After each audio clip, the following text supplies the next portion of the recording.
why do you want to be a champion? Or what do you want to accomplish? Why are you training?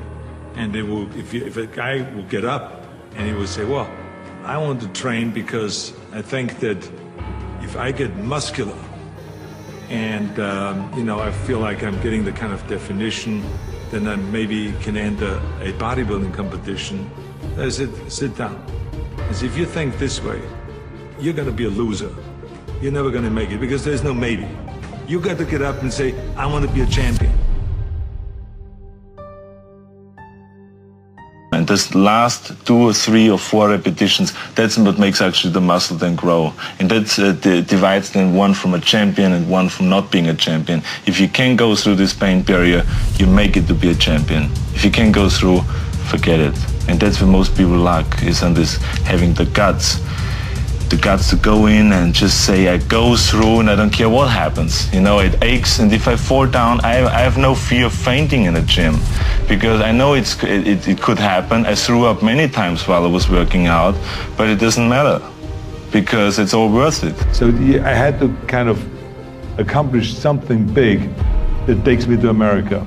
And then when I read about this guy, Reg Park, who won Mr. Universe 3 times, and then became a star in Hercules movies, and then was in Italy filming, and then in Hollywood filming, I felt that could be the ticket.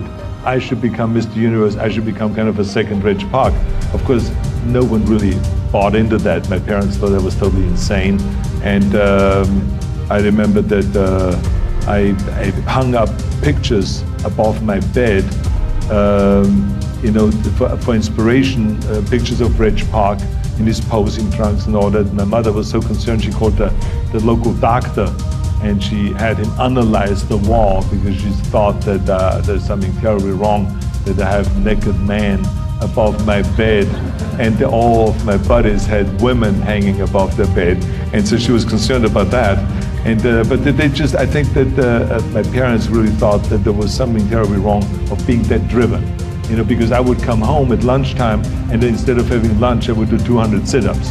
And then at night, I would go to the stadium and I would be lifting weights. I would come home at 10 o'clock at night and I would be continuing lifting weights. So it was like one of this insanity in the military.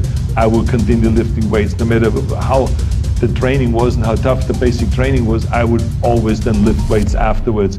And as a tank driver, I would have on the side of the tank in the toolbox, I would have my weights, my barbells, and my dumbbells, and my exercise bench and everything there in order to be, at any given time, if we stopped driving the tank and maneuvers at 2 in the morning, I would be able to pull out my weights and again lift for 2 hours my weights. So I was really a fanatic about the whole thing, but it's the only way you really get where the way I succeeded, because I became at the age of 20 the youngest Mr. Universe in London in the history of bodybuilding, because the youngest before then was Reg Park, the guy I was talking about, with the age of 24, but I became the youngest with 20, but it was because I was like so serious about the whole thing, and it worked. With the age of 21, after I won my second Mr. Universe title, I got an invitation from Joe Weider, who was the publisher of all the muscle magazines in America, and also the person that had the biggest warehouses of weight training equipment and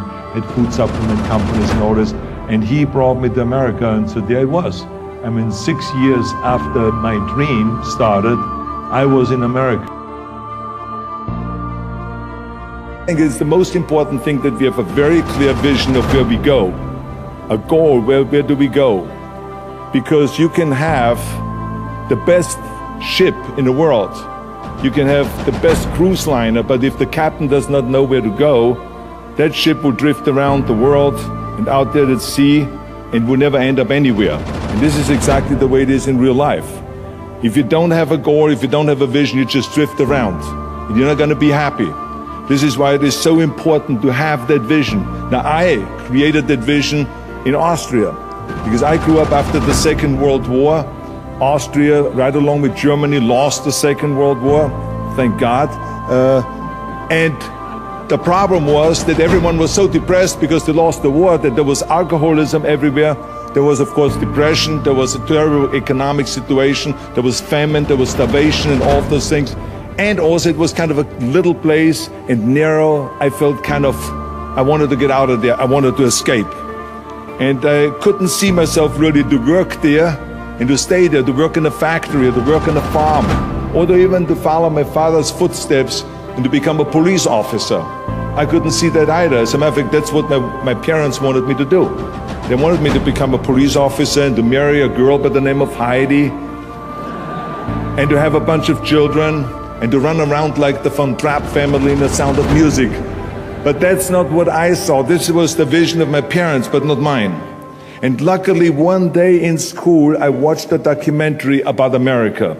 And I found myself, I knew exactly that is where I wanted to end up. I wanted to be in America. There's a problem with time. But the day has 24 hours, and we sleep 6. Now, I know there's some out there that say, whoa, I need 8. Well, I say just sleep a little faster.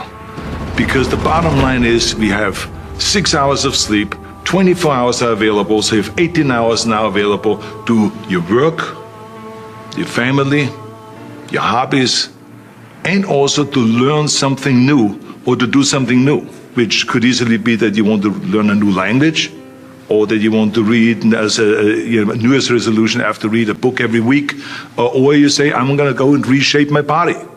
So you're going to go and take this hour out of your schedule and say, I'm going to train an hour every day. So this is, for most people, a huge challenge, but it is totally doable, I can tell them, because the kind of things that I did when I came to this country, I mean, I went to school, I was working in construction, I was working out my 5 hours a day, I was taking acting classes from 8 o'clock at night to 12 midnight, I was doing all of those things. I wanted to make sure that out of the 24 hours of the day, that I don't waste one single hour.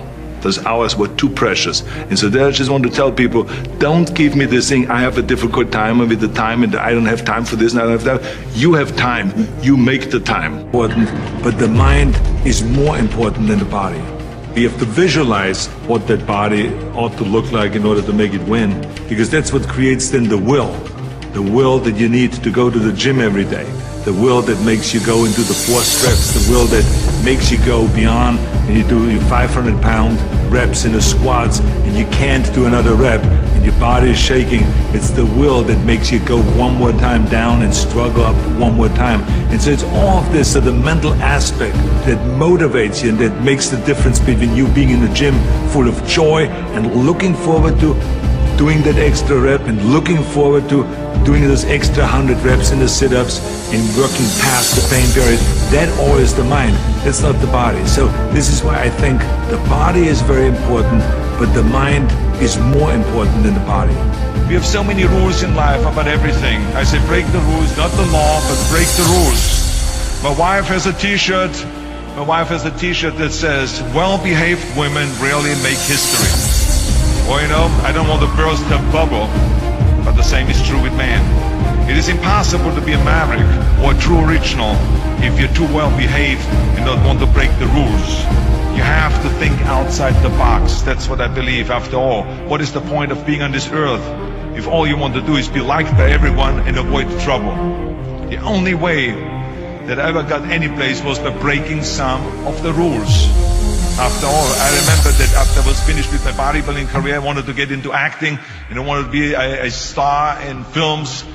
You can imagine what the agents said when I went to meet all those agents. Everyone had the same line that it can't be done. The rules are different here. Just look at your body. You have this huge, monstrous body, and overly developed, that doesn't fit into the movies. You don't understand. This was 20 years ago, the Hercules movies. Now there's the little guys that are in, Dustin Hoffman, Woody Allen, Jack Nicholson, before he gained weight, of course, that is. But anyway, those are the guys that were in.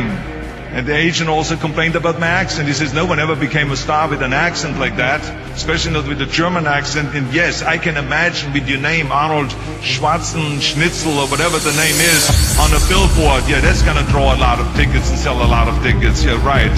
So this is the kind of negative attitude they had, but I didn't listen to those rules. Even though they were very nice, they said, look, we can get you some bit parts. We can get you to be being a wrestler or a bouncer. Oh, maybe with your German accent, we can get you to be a Nazi officer in Hogan's Heroes or something like that. But, I didn't listen to orders. These were their rules, not my rules. I was convinced I could do it, that if I worked as hard as I did in bodybuilding, 5 hours a day, and I started getting to work, I started taking acting classes, took English classes, took speech classes, dialogue classes, accent removal classes I even took. I remember running around, a fine wine grows in a vine. You see, because Germans had difficulties with the F and the W and the V. So fine wine grows in a vine. I know what some of you now say is they hope that Arnold got his money back. But let me tell you something. I had a good time doing those things and it really helped me. And finally I broke through. And I started getting the first parts in TV, streets of San Francisco. Lucille Ball hired me. I made Pumping Iron, Stay Hungry. And then I got the big break in Conan the Barbarian.